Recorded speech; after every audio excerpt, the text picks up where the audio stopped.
राज्यसभा में जो घटना घटी, बिहार को इससे गंभीर आघात लगा है। बिहार मर्माहत है। जिस तरह के आचरण किए गए उससे बिहार बहुत दुखी है, लेकिन इस दुख को बढ़ा रहा है बिहार की राजनीति करने वाले राष्ट्रीय जनता दल। उसकी चुप्पी या उसका उन आतिताइयों का समर्थन और लोगों को दुख पहुंचा रहा है।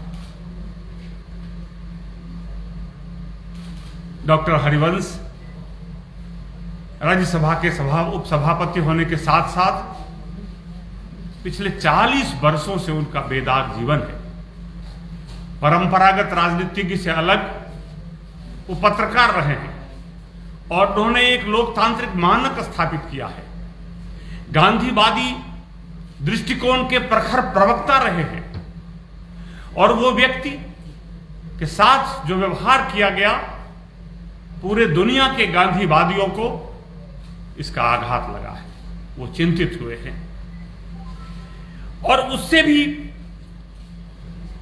दुख आश्चर्यजनक ये है कि जिन लोगों ने अभद्रता किया, जिन लोगों ने अपमानित किया और वही जाकर धरना पर भी बैठ गया, वो भी गांधी जी के सामने। आज गांधी जी बहुत दुखी होते होंगे और इन लोगों को इतना भी याद नहीं रहा कि पिछले 1 साल पहले जब हरिवंश जी का निर्वाचन हुआ था, तभी इन्हीं दलों के नेताओं ने क्या क्या कहा था।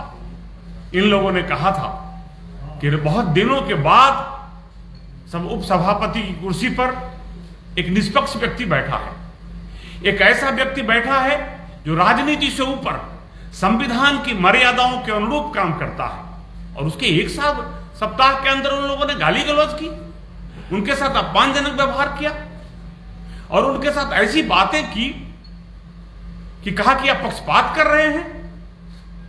और उससे भी अतिरिक्त जो कागज थे राज्यसभा के, इसको हम लोग एक तरह से महत्वपूर्ण ग्रंथ के रूप में जेब में रखते हैं, विधानसभा का बायलॉज हो या राज्यसभा का हो, उसको उन्होंने सरेआम फाड़ने का काम किया, माइक को तोड़ने का काम किया।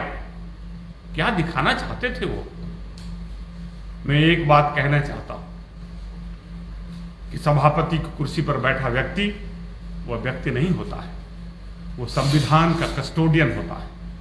संविधान का प्रतीक पुरुष के रूप में वो बैठता है और यदि कोई व्यक्ति आसन का अपमान करता है तो वो व्यक्ति से अलग के अतिरिक्त वो संविधान का अपमान करता है। आज भारत का संविधान उस दिन अपमानित हुआ है और शर्मसार भी हुआ है और ये भारत के लिए, लोकतंत्र के लिए कलंकित करने वाली घटना है। लेकिन उन ताकतों को समझना चाहिए कि भारत के में जब लोकतंत्र खतरे में पड़ा, कांग्रेस जब इस देश में इमरजेंसी लगा दिया और लोकतंत्र को बंधक बनाने का काम किया, संविधान को जब उसने बंधक बना दिया, इसी बिहार ने हुंकार लिया था और बिहार सड़क पर आया था। और बिहार ने जब सिर्फ एक्ट किया तो पूरे भारत ने रिएक्ट किया था और कांग्रेस की सत्ता वर्षों के लिए बाहर हो गई थी।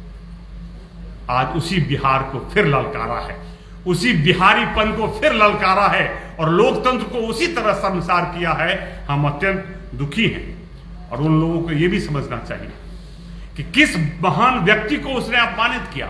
जो धरना पर बैठे हैं उनके लिए सवेरे सवेरे वो चाय लेकर गए।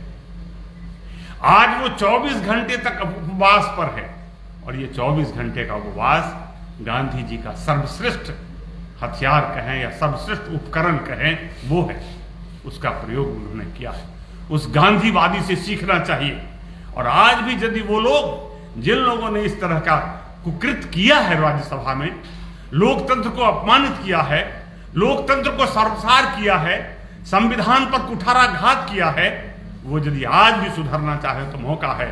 आज मैं उन लोगों से कहता हूं कि यदि आप धरना छोड़े, हरिवंश जी के घर जाएं, उपवास पर बैठे हैं, उनसे माफी मांगे और माफी मांगे, पूरे देश से माफी मांगे, और यदि ये करने में शर्म आती है तो उन्हें राज्यसभा में सदस्य के रूप में रहने का नैतिक अधिकार उन्होंने खो दिया है, उन्हें इस्तीफा दे देना चाहिए।